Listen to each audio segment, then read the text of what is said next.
Grazie, buongiorno a tutti. Siamo molto contenti che ci sia oggi una presenza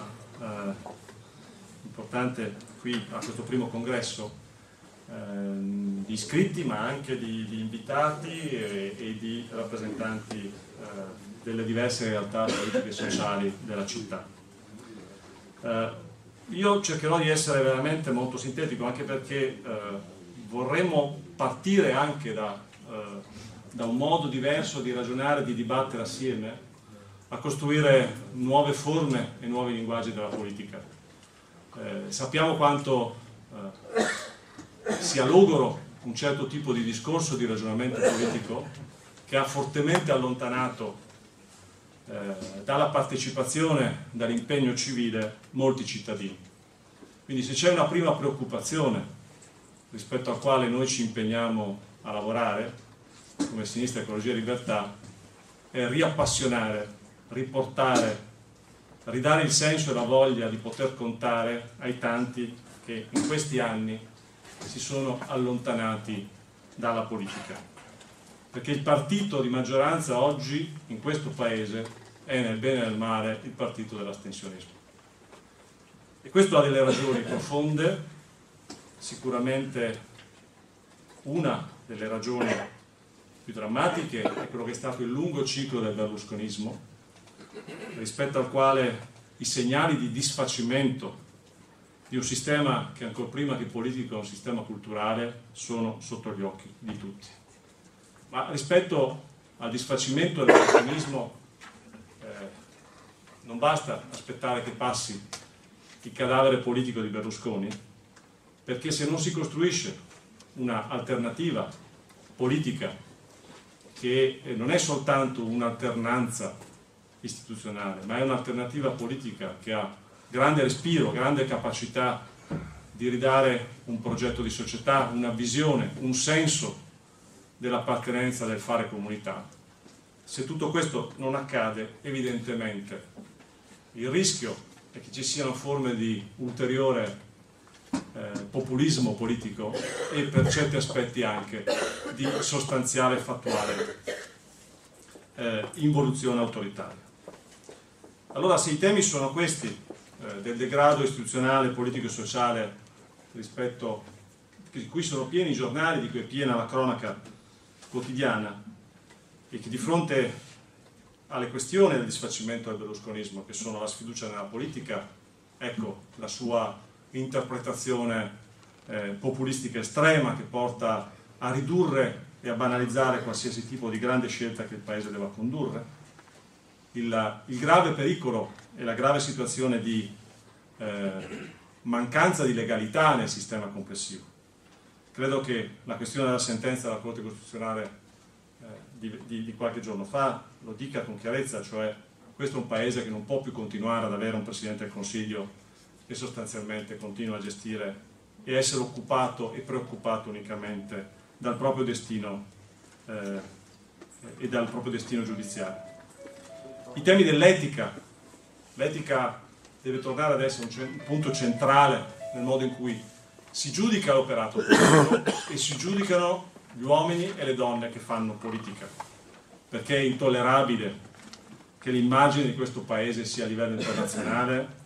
quella di un uomo malato, come l'ha definito la sua ex moglie, che sostanzialmente mette gli affari anche personali, le proprie difficoltà e le proprie indecenze personali davanti agli interessi del Paese. C'è un problema, c'è un bisogno di ritorno forte dell'etica, di un'etica soprattutto in una fase in cui questo Paese deve essere in grado di ritrovare una propria strada, deve essere in grado di produrre un segnale per le nuove generazioni e per chi oggi sostanzialmente cerca e vuole essere ascoltato e avere risposte. Ma credo che il tema centrale oggi delle sfide rispetto alla situazione nazionale sia anche quella, sia soprattutto quella dell'economia. Questo è un Paese che sta vivendo una crisi economica profonda, ma accanto ai numeri drammatici, che sono quelli di una disoccupazione giovanile ormai arrivata praticamente al 30%, di una difficoltà di immaginare un percorso che contenga, non che risolva, ma che contenga i processi di precarizzazione del lavoro. Ebbene, la strada sicuramente non è quella immaginata e rappresentata da una ristrutturazione complessiva dell'apparato del paese, l'apparato produttivo del paese, che porta a dire che si rinuncia a qualsiasi forma di sovranità nazionale, che si rinuncia a qualsiasi politica economica perché tanto ci pensa qualcun altro. Ebbene, rispetto al referendum sull'accordo di Mirafiori, io credo che i risultati dicano una cosa molto interessante. Dicono innanzitutto che si si erano sbagliati i cinici, i realisti con le virgolette, che pensavano comunque che bisognava stare in quel percorso perché altrimenti non c'era strada. Ebbene, i risultati così vicini, 54% per i sì e 46% per i no, dicono una cosa molto semplice. Dicono che la maggioranza degli operai ha votato no al referendum voluto da Marchionne.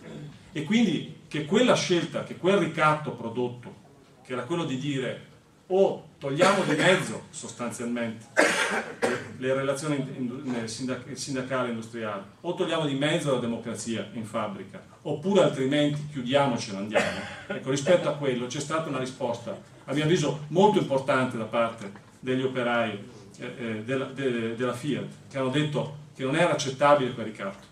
Ora, questo deve obbligare tutti a riflettere, deve obbligare a riflettere Marchionne, che deve tornare a trattare, che dovrà tornare a trattare, e soprattutto dovranno riflettere, io credo, tutti coloro, anche all'interno del Partito Democratico,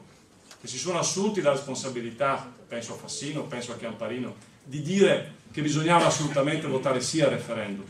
Ecco, quella responsabilità oggi ci dice che bisogna riascoltare davvero quella che è la realtà sociale, economica e culturale di un pezzo d'Italia che non ha più voce in questo paese. E credo che questa questione quindi sia, io la leggo così, come una vittoria da parte del movimento operaio che pone il problema del cominciare a ridiscutere seriamente del come si fa politica economica e politica industriale in questo paese. E che quindi non è più accettabile un meccanismo che dica abdichiamo alla sovranità nazionale, abdichiamo e accettiamo supinamente le logiche e le regole della globalizzazione. Io spero che nel dibattito di questo avremo la possibilità di parlare, perché vedete la questione operaia, che è una questione che è stata considerata ormai marginale all'interno della società italiana, torna con forza, perché torna con forza i temi di come immaginare un percorso diverso rispetto ai processi di globalizzazione. Non è pensabile subire o entrare in una logica in cui sostanzialmente non c'è alternativa, non c'è proposta alternativa rispetto al fatto di abdicare le decisioni, le responsabilità statuali, nazionali, locali, rispetto invece a pochissimi detentori delle grandi scelte dei poteri e delle decisioni di investimento a livello finanziario internazionale o di pochi gruppi industriali organizzati. Ecco, io penso che questo sia un tema centrale per la sinistra, perché una sinistra che non è in grado di offrire prospettive alternative credibili necessariamente non può più trovare ascolto ed essere in grado di dialogare con chi oggi esprime non soltanto un problema di bisogni materiali, ma anche di ricostruzione complessiva di appartenenza all'essere società in questo paese. E sul tema quindi complessivo